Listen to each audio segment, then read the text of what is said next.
kutuk menjadi berkat. Oleh karena itu kita terus diajarkan bagaimana kita bisa hidup dengan otoritas kerajaan sorga. Oleh karena itu jangan jadi penonton tetapi jadi pelaku firman Tuhan. Amin. Nah, Tuhan sudah memberikan otoritas, tuaian, berkat di tangan orang-orang percaya. Saudara dan saya sudah diberikan otoritas untuk menuai berkat di mana tanah saudara berdiri, saudara injak. Selama orang percaya itu paham dan yakin tugasnya di tanah yang dipercayakan itu, maka tuaian itu akan menjadi milik orang percaya. Saudara yakin? Rumah saudara adalah rumah berkat? Saudara yakin tempat usaha saudara adalah tempat usaha berkat? Amin. Dimanapun di kantor saudara itulah tanah berkat. Ada perjanjian berkat yang Tuhan sudah sediakan bagi saudara. Karena itu perlakukan tanah itu. Perkatakan, hai kantor, usaha, aku perkatakan berkat masuk dalam kehidupanku. Keuntungan demi keuntungan, customer demi customer Tuhan datangkan dalam kehidupanku. Ada keberhasilan demi keberhasilan, ada keberuntungan demi keberuntungan masuk dalam kehidupanku. Bisa nggak saudara perkataan itu? Yang saudara mengeluh, ini mah tanah keramat, ini mah nggak baik, pantesan aja kita. Loh, kok kita kalah sama tanah keramat? Bukannya kuasa kita lebih besar? Kita adalah orang-orang, roh yang ada di dalam diriku lebih besar dari roh yang ada di dunia ini. Kenapa kita jadi kalah? Iblis saja yang menciptakan Tuhan kita, amin. Oleh karena itu saudara, seberapa banyak benih yang kita tabur di tanah, tidak akan pernah kita bisa mengalami tuaian kalau tanah itu tidak baik. Tuh.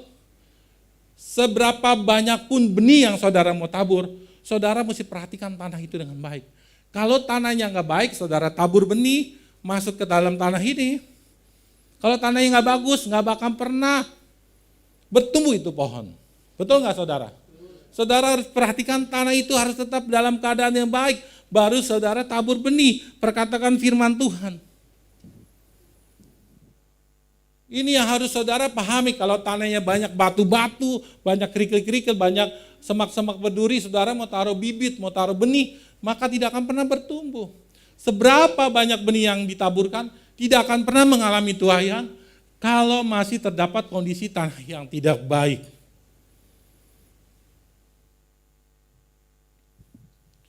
Tahun 2025 adalah tahun tuaian besar. Tergantung hanya dua, benih yang baik dan tanah yang baik. Berapa bulan ke belakang ini kita belajar tentang benih yang baik. Jalurnya benih masuk melalui mata dan melalui telinga. Kalau jalur keluarnya menabur melalui, lupa nih ya, melalui perkataan dan melalui perbuatan. Seperti yang kita lakukan di proyek benih, kita lakukan dengan perkataan, saya akan doakan. Hai benih bertumbuh. Dan kita melakukan buat rumah sebelah. Dan saat ini kita belajar, udah tidak benih lagi, kita belajar tentang tanah yang baik. Kita harus mengerti benih yang baik dan kita juga harus mengerti tanah yang baik. Supaya apa? Tanah yang baik, bersih, saat benih masuk, dia akan bertumbuh subur dan menghasilkan buah dan kita bisa menuainya. Warga kerajaan sorga, saudara setuju bahwa tanah itu adalah wadah untuk menerima benih? Tanah adalah sebuah benih, tanah adalah sebuah wadah untuk menerima dan menghidupi benih, sehingga benih yang ada dalam tanah bisa bertumbuh menghasilkan buah yang banyak. Sekarang tanah saya umpamakan hati manusia. Hati manusia adalah wadah untuk menerima dan menghidupi benih. Amin. Bukan saja menerima, tetapi menghidupi benih-benih firman Tuhan. Sehingga benih itu bisa bertumbuh dan menghasilkan buah yang baik. Dan buah yang banyak dalam seluruh aspek kehidupan kita. Amin. Nah sekarang begini, bagaimana supaya tanah itu jadi baik. Saya sudah mengerti untuk memberikan benih yang baik. Sekarang tanah yang baik bagaimana? Beberapa minggu ke belakang ini saya belajar ilmu yang baru tentang tumbuhan. Saya beli pohon durian bibit ya. Sudah 2 kali nih mati terus nih, saya beli dari online. Lalu saya telusuri, lihat YouTube, tutor, masih mati juga saudara. Ternyata saudara, untuk membuat tanah itu baik, banyak hal yang perlu diperbaiki. Saya sampai beli pohon durian itu mati, saya lihat, oh pohon itu stres kalau bawa, saya belikanlah vitamin B1 buat guyur. Lalu ada pupuk organik, saya beli juga. Lalu hormon buat pohon supaya cepat bertumbuh. Ternyata masih kurang saudara. Ternyata tanah ini harus ada pH-nya harus bagus. Harus dikasih kapur dolimit kalau nggak salah ya. Dan harus benar-benar bagus. Terbebas dari batu, semak-semak, harus terbebas. Saya akhirnya jalan-jalan, saya penasaran, saya jalan-jalan sama anak saya di Geraha Raya itu banyak. Saya bilang, Bang, saya udah beli 2 kali nih, mati loh, kenapa ya? Ajarin saya dong. Oh iya, akhirnya diajarin. Akhirnya saya juga saya beli pohon durian super tembaga dan saya beli juga ada alpukat aligator. Saya mau tanam nanti minggu depan di kebun saya di Serang. Kalau beli dari dia Geraha Raya itu sana, udah langsung itu nanti bawa. Kalau dari online kan mati, kalau itu enggak karena udah lumayan. Tinggal caranya gimana Bang? Caranya misalnya segini, harus digalinya lebih dari sini. Ternyata harus dimasukin sekam bakar, harus dimasukin kapur dolimit lagi, dan sekitar harus bersih. Dan itu bisa. Oh gitu ya. Ya udah, akhirnya saya ikut beli. Saya titip dulu ya, seminggu lebih. Jagain jangan sampai mati ya Bang ya. Akhirnya saya bayar, nanti Sabtu depan baru saya ke Serang untuk tanam sana. Nah, ternyata untuk menanam tumbuhan supaya berbuah, ada ilmunya saudara. Ada ilmu pertanahan di situ, supaya menghasilkan buah. Nah, di dalam kehidupan kita, hati manusia itu sebagai tanah. Kalau tanah itu tidak bagus, kita tidak bisa mengalami tuayan besar di tahun 2025. Oleh karena itu kita harus benar-benar perhatikan hati kita. Supaya apa benih yang masuk benar-benar bisa bertumbuh. Kalau bertumbuh pasti menghasilkan buah dan saudara bisa menikmati sendiri pelipat gandaan mujizat dalam kehidupan saudara. Nah sekarang bagaimana agar memiliki tanah yang baik, itu pertanyaannya.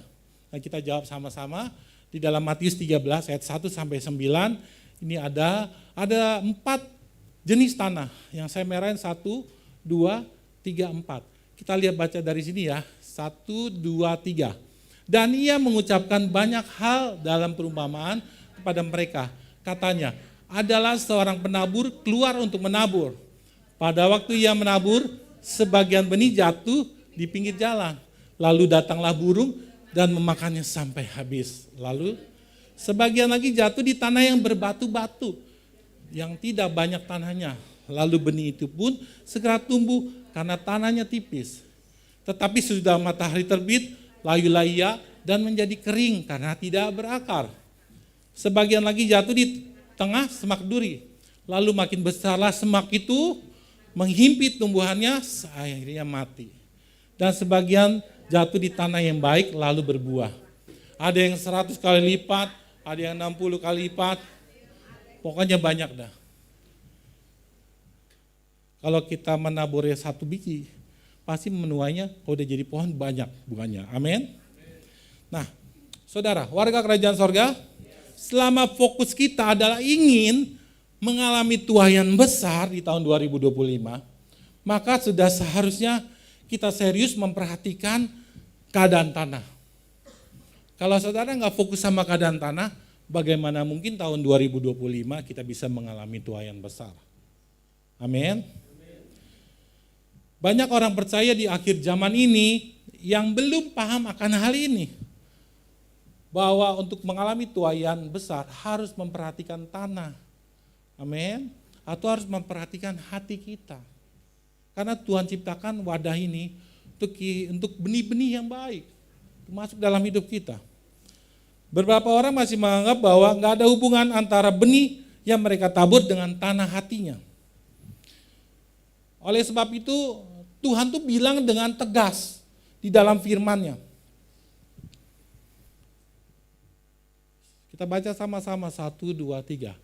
Jagalah hatimu dengan segala kewaspadaan, karena dari situlah terpancar kehidupan. Tuhan dengan jelas, jaga hatimu, jaga tanah hatimu dengan kewaspada benar-benar. Karena di situ adalah sumber kehidupan, pertumbuhan dan tuaian besar dalam hidupmu. Jaga benar hatimu. Jagalah hati, jangan kau nodai. Amin. Ayat ini menunjukkan bahwa kita harus ada perhatian khusus terhadap hati kita. Amin. Di luar memang keadaan tidak baik dunia, tapi jangan sampai hati kita tidak baik. Memang sengaja Tuhan izinkan ciptakan kita di tengah dunia yang tidak baik. Namun bukan berarti di dalamnya tidak baik, di luarnya tidak baik. Di dalam harus baik, walaupun di tengah keadaannya tidak baik. Amin. Karena hati kita ini ternyata saudara penentu untuk kita mengalami tuaian yang besar. Amin. Tidak sedikit orang yang percaya belum paham, belum bisa menjaga hatinya dengan baik, sehingga malah dibuat rusak hati, pikirannya kacau, stres. Diacak-acak semua pikirannya, perasaannya, keinginannya, akhirnya melakukan perbuatan yang tidak baik. Akhirnya habislah itu biasa. Sebatang 2 batang jadi 3 bungkus. Biasanya seloki 3 botol. Akhirnya uang habis, bingung, stres. Mari kita sama-sama belajar mikirin mengenai hati kita. Mumpung masih ada waktu masa kontrak dalam hidup kita. Saya bersyukur masih ada di tempat ini. Tuhan selamatkan saya. Amin. Jadi ini pesan khusus dari Tuhan. Dan ada beberapa poin juga saat ada di rumah sakit. Saya bilang, saya jam 2 pagi waktu ingat sekali 2 pagi. Dan saya naik, saya mual-mual, saya menggigil begitu ya. Tuhan kalau kau mau ambil, silakan ambil. Tapi kalau kau mau kasih waktu-waktu. Akhirnya saya ada headset. Saya penyembahan, dengar penyembahan, tenang turun. Dokter sama itu juga udah pusing gitu ya. Tensinya tinggi sekali, kok nggak turun, udah dikasih obat yang di bawah lidah, udah dikasih yang, tapi saya masuk hadirat Tuhan turun. Di situ saya menikmati hadirat Tuhan. Sebenarnya Tuhan, ini hatiku aku persembahkan kepadamu. Tuhan yang hidup hadir dalam diri saya dan menentukan hati.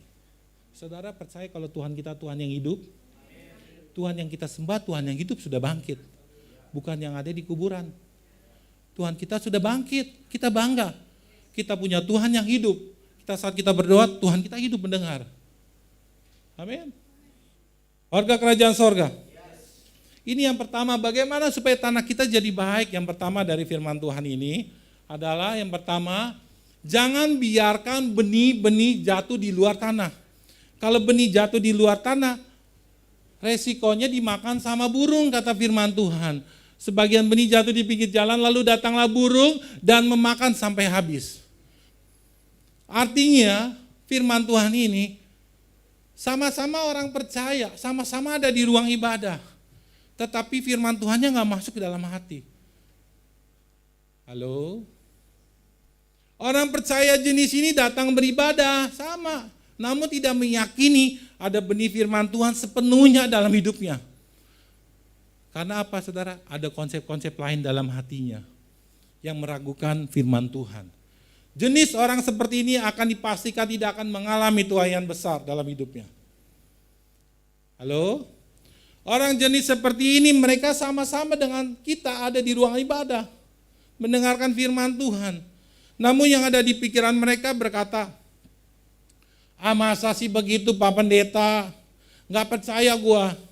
Nggak mungkin hanya baca firman Tuhan, hanya meyakini firman Tuhan dan memperkatakan bisa sukses. Artinya meragukan firman Tuhan, meragukan hal-hal rohani dalam kehidupannya.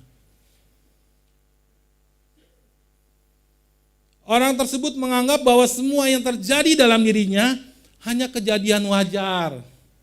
Karena semua lagi krisis, pagem, jadi wajar, banyak pengurangan karyawan, banyak yang di PHK, wajar.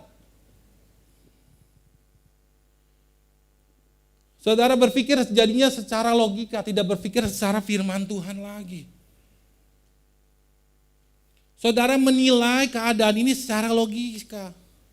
Padahal saudara sudah dididik secara firman Tuhan. Amin. Semuanya lagi sepi Pak, dagangan sepi. Sepi, pagam sepi, ngomongnya sama pagam gitu. Semua sepi.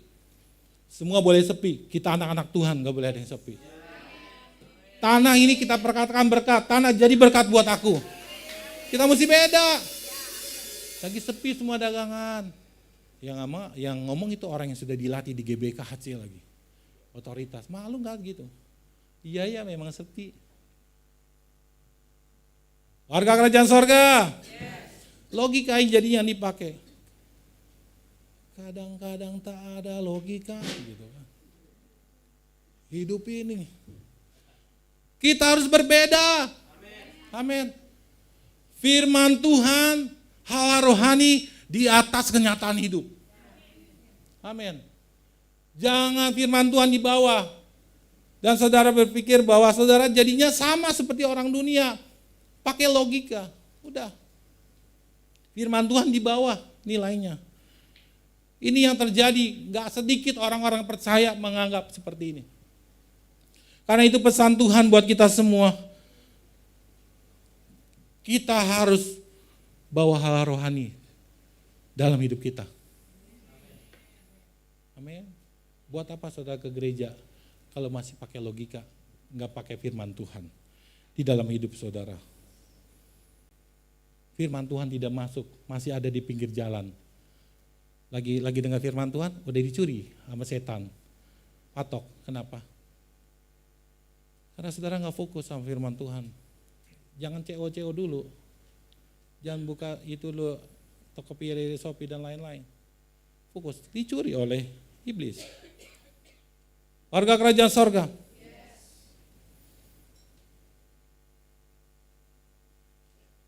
Sehingga firman Tuhan itu belum sempat bertumbuh di dalam diri saudara, udah dicuri sama iblis.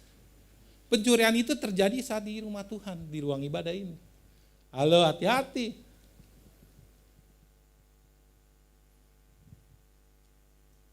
Yang di pinggir jalan dalam Lukas 8 ayat 12 mengatakan gini, yang jatuh di pinggir jalan itu ialah orang yang telah mendengarkan firman Tuhan, kemudian datanglah iblis lalu mengambil firman itu dari dalam hati mereka, supaya mereka jangan percaya sama firman Tuhan dan tidak diselamatkan oleh firman Tuhan. Nah, oleh karena itu firman Tuhan mau kasih pesan untuk kita semua yang masih ragu akan firman Tuhan nih. Lebih baik saudara percaya deh sama firman Tuhan sepenuhnya, jangan ragu-ragu. Amin. Semua konsep logika dalam dirimu itu akan mematikan kuasa firman Tuhan. Kamu pikir logikamu bisa menilai segala sesuatu? Nggak bisa. Firman Tuhan adalah hal rohani jauh lebih tinggi dari logika. Lebih tinggi dari kenyataan hidup. Itu yang harus kita garis bawahi. Semua hal rohani yang kita terima justru akan membuat penilaian rendah terhadap logika kita. Mengapa? 1 Korintus 2 ayat yang ke-15. Tolong dibaca.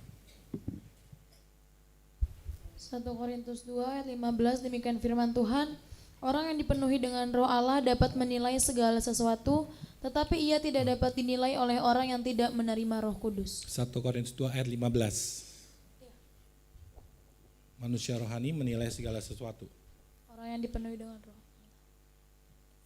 Kamu terjemahan apa tuh? TB.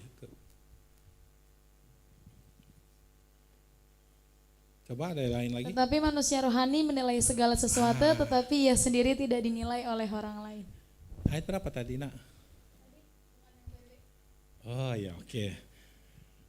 Manusia rohani menilai segala sesuatu. Logika tidak bisa menilai segala sesuatu.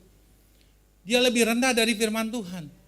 Kalau kita punya firman Tuhan masuk dalam hidup kita, hikmat Tuhan lebih tinggi dibanding hikmat dunia. Amin. Memang. Kalau kita punya firman Tuhan, pandangan umum dunia di bawah. Amin. Yohanes 3:31. Terjemahan baru ya.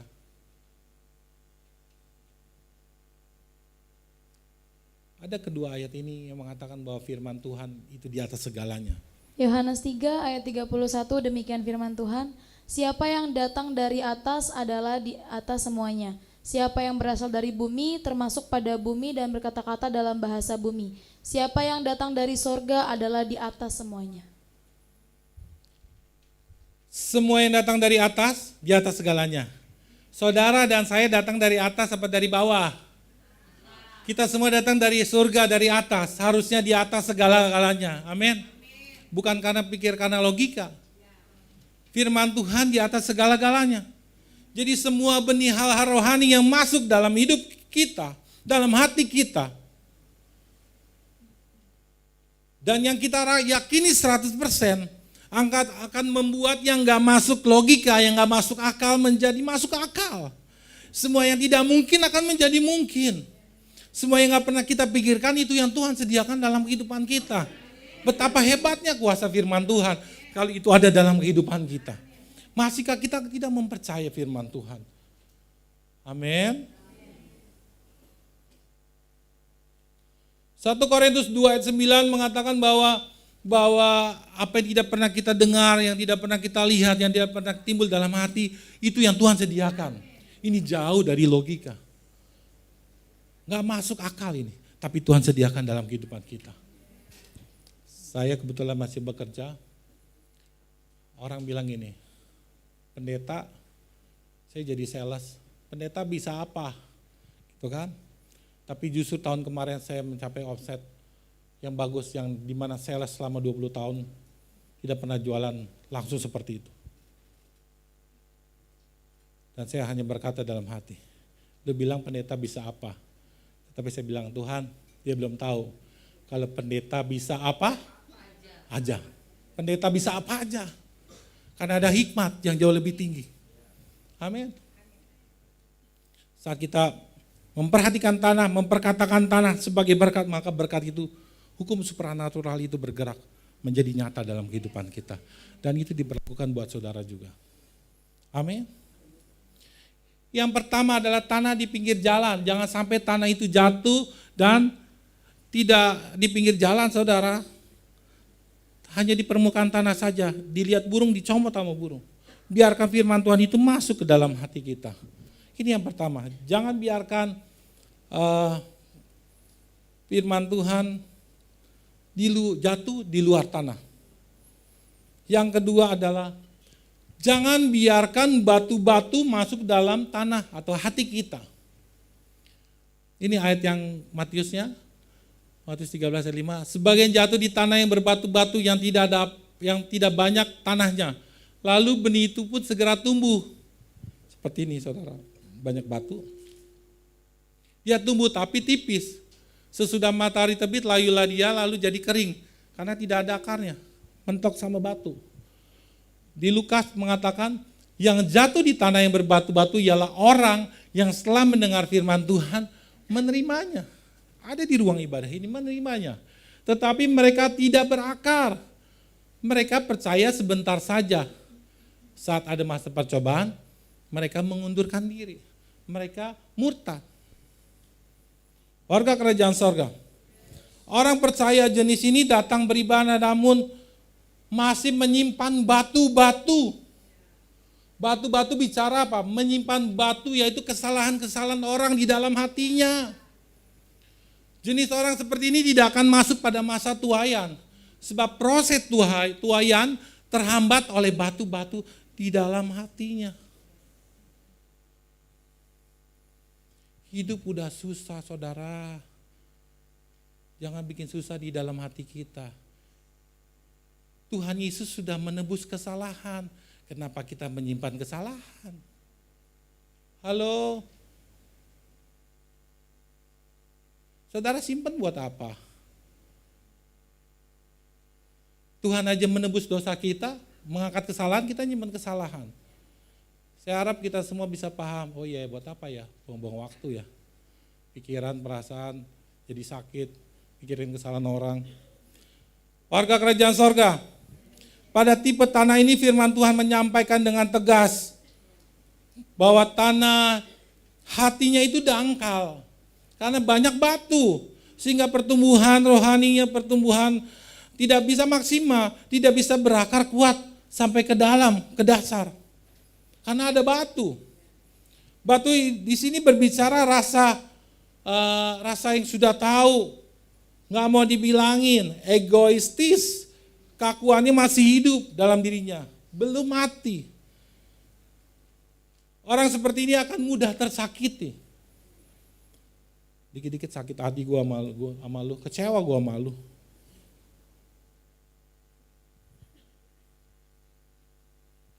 Firman Tuhan berkata dalam Amsal 12 ayat 16 berkata apa saudara? 1, 2, 3.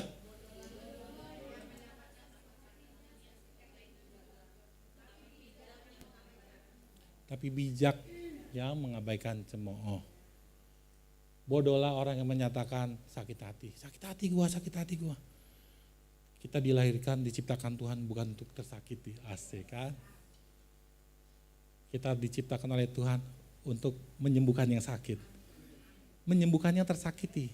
Kita diciptakan bukan untuk tersakiti. Halo?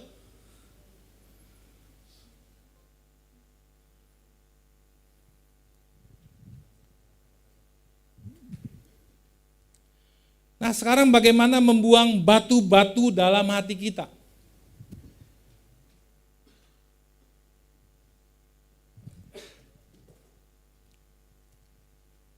Nah ini bagaimana kita harus membuang batu-batu. Kita harus undang.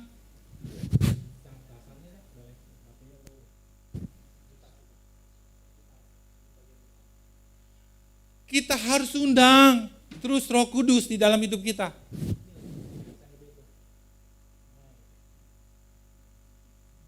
Kita harus undang. Saudara sudah pernah undang Roh Kudus belum?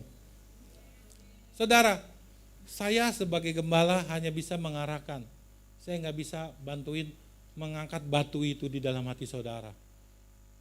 Saudara satu saudara bisa nerima, yang kedua saudara bisa tersinggung.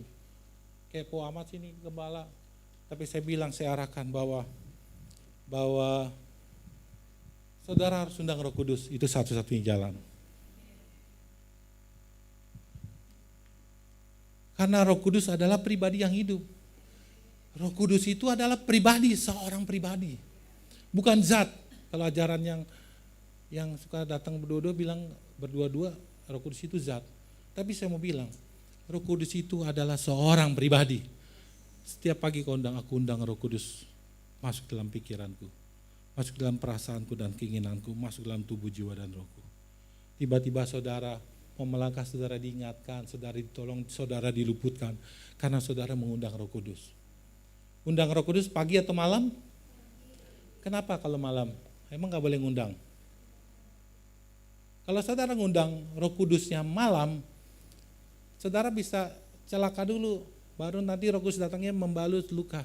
Tapi kalau saudara undang Roh Kudusnya pagi, saudara dijaga oleh Roh Kudus setiap hari. Amin. Oleh karena itu ini yang saya lakukan setiap hari. Mengundang Roh Kudus setiap pagi. Saya panggil Roh Kudus, aku undang kau hadir masuk dalam diriku. Yang kedua, perkatakan firman Tuhan setiap hari. Pasti lama-lama batu itu akan keluar, keangkat. Tiba-tiba saudara ketemu orang tersebut, saudara bisa tersenyum, saudara bisa shalom. Karena ada pekerjaan Roh Kudus, ada karya firman Tuhan yang punya kuasa. Lalu saudara bisa menikmati pujian dan penyembahan. Saat saudara menikmati hadirat Tuhan, ada pertukaran sebagai bengkel. Yang tidak baik ditukar jadi yang baik, spare part yang bagus lagi. Masuk dalam hadirat Tuhan. Itu yang saya lakukan di rumah sakit, masuk dalam hadirat Tuhan. Ada suster datang, saya lagi angkat tangan, saya lagi berkaca-kaca nangis. Susternya langsung balik lagi, karena saya sedang masuk dalam hadirat Tuhan. Akhirnya apa saudara? Sebelah saya ada yang sakit, saya tergerak, Roh Kudus bilang, kamu doain dia ya. Saya datangin, Om, saya perkenalkan dulu gitu, saya hamba Tuhan, saya mau doain buat Om. Oh ya terima kasih, langsung saya doain. Kalau Roh Kudus hadir dalam diri kita, Roh Kudus itu membawa kita kepada jalan-jalan yang baik, rancangan-rancangan yang luar biasa, bahkan pekerjaan-pekerjaan yang luar biasa. Nah, itu yang kedua saudara, batu itu harus diangkat. Amin. Sekarang yang ketiga adalah semak berduri. Ini tanah yang di semak berduri. Jangan biarkan benih masuk ke dalam tanah yang banyak semak durinya. Kenapa? Sebagian lagi jatuh di semak berduri, lalu makin besarlah semak itu dan menghimpit sampai mati. Kalau ini ada semak berduri di sini, saya taruh di sini benih bibitnya di sini, menurut saudara bisa bertumbuh tinggi nggak ini? Nggak akan bisa. Yang jatuh dalam semak duri ialah orang yang telah mendengar firman Tuhan dan dalam pertumbuhan selanjutnya mereka terhimpit oleh kekhawatiran, oleh semak berduri ini, kekayaan dan kenikmatan hidup, sehingga mereka tidak menghasilkan buah yang matang. Orang percaya jenis ini datang beribadah sama seperti saudara, tapi masih suka kompromi dengan dosa. Dan nyaman di situ. Yang sebenarnya akan merusak masa pertumbuhan yang akan menuju kepada masa tuaian. Jenis orang seperti ini akan menghambat tuaian besar yang akan terjadi dalam kehidupannya. Warga kerajaan sorga, sebagai orang Kristen, bukan saudara bicara berkat jasmani aja, berkat materi, tetapi berkat rohani. Kalau saya bilang berkat batinia. Saya bilang kalau setiap malam mau doa sama keluarga, Tuhan saat kami tidur Tuhan, biarkan berkat kekayaan batinia masuk dalam tubuh jiwa dan roh kami. Berkat kekayaan batinia masuk dalam pikiran kami, perasaan dan kehendak kami. Itu yang saya doakan di depan istri dan anak-anak saya. Saat kami bangun, kami makin mencintai Tuhan, kami makin takut akan Tuhan. Itu kekayaan yang kami akan miliki Tuhan. Ada hikmat Tuhan yang akan bekerja dalam diri kami. Amin. Saya minta kekayaan batinia. Kalau minta kekayaan materi dulu, kekayaan batiniahnya nggak ada, nanti jomplang. Akhirnya saya jatuh dalam dosa. Makanya firman Tuhan, Ulangan 8 ayat 18, aku memberikan kekuatan untuk memperoleh kekayaan. Bukan aku memberikan kekayaan dulu, tapi memberikan kekuatan secara batinia untuk bisa dipercayakan berkat-berkat jasmani, berkat materi.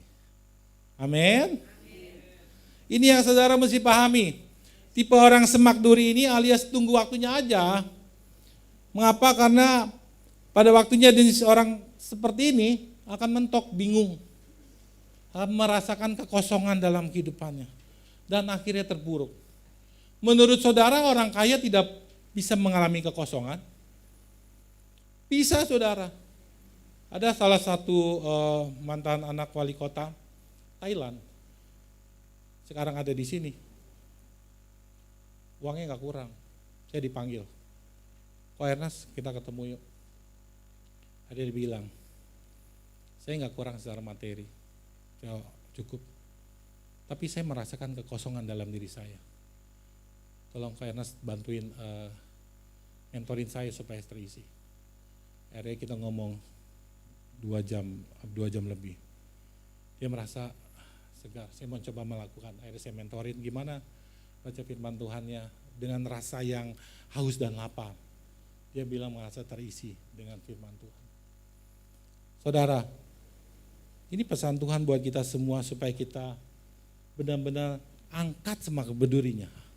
Harus berani semak berdurinya. Kita harus angkat. Supaya dia bisa bertumbuh secara jasmani, secara materi, secara batinia di dalam kehidupan kita. Amin. Mau nggak mau harus angkat semak berdurinya. Jangan takut nggak diberkati. Nyaman dosa kalau saya komitmen nggak melakukan dosa lagi, saya nggak bisa dapat duit. Siapa bilang kalau datang sama Tuhan hidup benar tidak diberkati, tidak ada duit? Halo? Justru hidup dalam kebenaran firman Tuhan, justru kita diberkati. Amin. Justru berkatnya double, berkat secara materi, berkat secara batinia. Amin. Mumpung masih ada waktu, saudara harus coba berkat ini secara batinia, berkat secara materi. Saya bilang sama Tuhan, Tuhan tahun ini aku percaya tahun ini tahun tuaian besar bagi jemaat GBKHC, bagi keluarga saya. Tuhan lakukan sesuatu yang besar. Proyek-proyek yang saya doakan sejak lama, hari Jumat, Pak Ernest, saya mau kasih surat undangan tender nih. Lalu siang, ada yang panggil saya kantor juga, mau bermitra dengan saya. Semua modal saya kasih. Pak Ernest ke saya aja, saya tahu Pak Ernest kan kerjanya kontrak. Lalu sore, Pak Ernest ini import, izin import udah bisa. Nah, hari ini saya jam 4 harus ketemu ini orang proyek. Tahu gak saudara, bahwa firman itu hidup. Kalau benih kita baik, tanah kita baik, maka tuaian itu pasti baik. Pasti, tidak mungkin tidak. Kita nggak cuma main-main di gereja nyanyi-nyanyi, tetapi ada sesuatu aktivitas supranatural yang hidup. Kalau kita yakini, percaya, setiap hari dia bergerak. Berkat itu bergerak di dalam diri kita, mesin berkat itu. Amin. Warga kerajaan sorga. Kalau kita mau cepat mengalami tuaian besar, bersihkan area sekeliling hidup kita dari semak duri, yaitu semua yang berhubungan dengan dosa. Saya baru tahu saudara berapa minggu yang lalu bahwa kebetulan di kebun saya di Serang ada 5-6 pohon durian musaking sama bawor, udah tinggi ya, udah 4 meter. Dia nggak berbuah, seharusnya bisa berbuah. Kata tukang kebun, Bapak tuh mesti ini daunnya seberapa, mesti kosongin area, jangan ada semak-semak peduri. Saya bilang, kenapa bang mesti begitu bang? Supaya tanah ini fokus nyerapnya, masuknya ke sini dan menghasilkan buah. Oh gitu. Saya baru tahu, langsung saya mau pikir, saya mau beli itulah, pagar itulah. Saya kelilingin supaya bersih, supaya cepat. Ternyata kalau ada semak berduri akan menghambat pertumbuhan proses buah. Kalau kita sebagai hati, kita sebagai tanah, kita harus bersihkan dari batu-batu, bersihkan dari semak berduri, maka saya percaya tuaian itu akan dipercepat dalam kehidupan kita. Tuaian besar akan dipercepat dalam kehidupan kita. Kalau saya aja bisa mengalami, udah ada titik terang nih tuaian nih, saya yakin saudara akan juga mengalami. Lakukan firman Tuhan, apa yang Tuhan arahkan pagi ini buat kita semua. Dan ini yang keempat, yang Tuhan sudah setting buat kita. Biarkan semua benih yang baik masuk ke dalam tanah yang baik. Karena kenapa ada janji Tuhan di Matius 13 ayat 8. Dan sebagian jatuh di tanah yang baik lalu ya mati. Berbuah, ada yang 100 kali lipat, ada yang 60 kali lipat, ada yang jatuh di dalam Lukas, yang jatuh di tanah yang baik itu ialah orang yang setelah mendengar firman Tuhan apa? Menyimpannya dalam hatinya yang baik dan mengeluarkan buah dalam ketekunan. Amin. Kalau saudara punya tanaman di rumah saudara, siramnya setiap minggu atau setiap 2 minggu sekali atau setiap hari. Kalau saudara punya hati, saudara harus sirami dengan firman Tuhan setiap hari atau setiap minggu. Kalau setiap hari akan cepat bertumbuh, tuaian akan cepat. Tapi kalau saudara sirami hanya 1 minggu sekali, ya saudara yang memperlambat tuaian besar terjadi dalam hidup saudara. Saudara harus lakukan ini, ketekunan ini janji Tuhan. Tiba-tiba ada 100 kali lipat, 60 kali lipat, ada 30 kali lipat terjadi dalam kehidupan kita. Amin. Amin. Saudara percaya enggak? Saya doang yang semangat ini. Udah ada 3 titik terang. Saya bilang, wah Tuhan, satu-satu saya sampai bilang, Tuhan jangan langsung barengan gini dong. Satu hari 3 kabar baik, pagi, siang, sore. Satu-satu. Tuaian itu dipercepat. Besar di dalam kehidupan kita. Amin. Orang percaya jenis ini yang tanahnya baik, datang beribadah, menerima firman Tuhan, menyadari betapa pentingnya firman Tuhan, dan meyakini dan memperkatakan dan menghidupinya firman Tuhan setiap hari. Amin. Pastinya akan cepat mengalami tuaian besar. Amin. Saudara mau cepat mengalami tuaian besar? Saudara jangan salahin Tuhan. Saudara kita koreksi sama-sama. Buang batu itu, buang semak itu, dan sirami setiap hari. Saya juga bingung waktu saya kasih ini. Ternyata ini aja belum cukup saudara untuk bisa membuat tanah itu bagus. Ternyata saya harus perhatikan ada pH yang harus dikasih kapur dolimit sama bagian yang lain lagi. Terus supaya tanahnya jadi baik. Untuk kita menjadi tanah yang baik, kita harus bersihkan semak berduri dan batu-batuan. Dan jangan di pinggir jalan. Dan kita sirami, kasih firman, kasih nutrisi-nutrisi yang baik setiap hari. Dan saya percaya tuaian besar akan kita alami segera, secepat mungkin. Amin. Kalau orang percaya mau mengalami tuaian besar, maka kita harus bebaskan diri kita dari tanah pinggir jalan. Yang kedua harus bebaskan tanah dari bebatuan. Yang ketiga harus bebaskan tanah dari semak berduri. Kita ini sesungguhnya apa kata firman Tuhan, amin. Kita ini bukan Kristen pinggir jalan lagi. Kita ini bukan Kristen bebatuan lagi, amin. Kita ini bukan Kristen semak berduri. Kita ini original full tanah. Nggak ada semak duri, nggak ada bebatuan, nggak di pinggir jalan. Kita ini adalah original full tanah. Katakan, saya adalah Kristen full tanah. Tanpa di pinggir jalan. Tanpa bebatuan. Apalagi semak berduri.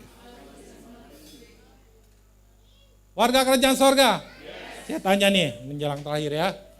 Berapa lama kita jadi pengikut Yesus? Ada di atas 10 tahun ada? 20 tahun?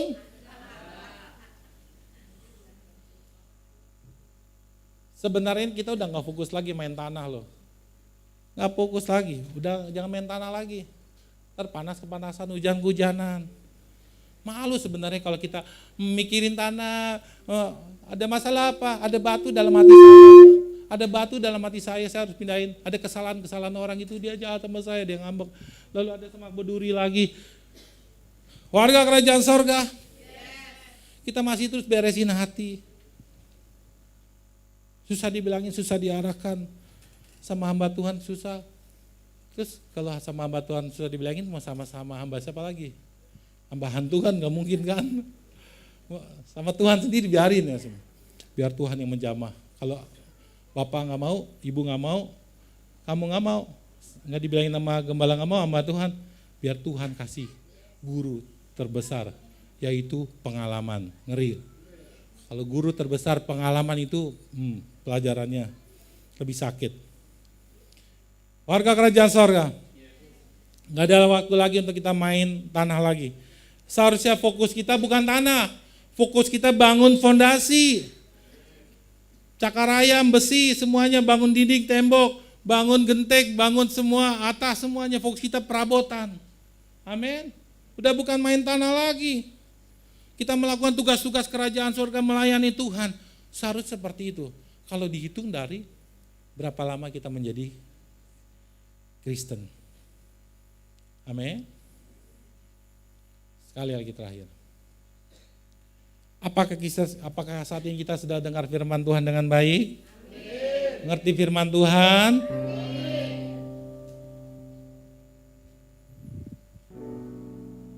Mari kita sama-sama nantikan tuayan besar di hadapan kita, di depan kita. Hai istri-istri, dukung suamimu untuk bereskan tanah. Bukan tanah yang surat sertifikat, bukan ya. Kasihan kayak tanah. Istri saya beresin tanah sana. Bersihin sapu-sapu, bukan itu saudara. Istri-istri bantu beresin suami untuk beresin tanah, batu-batu semak berduri suruh angkatin. Udahlah. Suami-suami juga, udah kamu gak usah bencilah, udahlah. Lepasin aja udah. Ngapain kamu buang waktu kesalahan-kesalahan. Jangan sampai suami istri malah kompakan jadi kompor meleduk. Yuk kita samperin. Halo, ingat bahwa anak-anak kita ini mencontoh kita sebagai orang tua. Siapa kita, itu adalah siapa anak kita. Kalau kita baik, kita mengalah, memaafkan di jalan. Saya minta maaf ya Pak, karena kita nyontoh. Oh gitu ya Pak, kalau kita yang salah kita harus minta maaf, jangan ngotot. Kita minta maaf. Di jalan seperti itu. Bukan berarti kita jadi rendah, tetapi justru kita mengasih teladan buat anak-anak kita. Warga kerajaan sorga, mari kita saling bantu, saling membentuk, saling menolong. Amin. Amin. Kita sama-sama mau dibentuk, amin. Seperti bejana yang siap dibentuk. Bagaikan bejana siap dibentuk.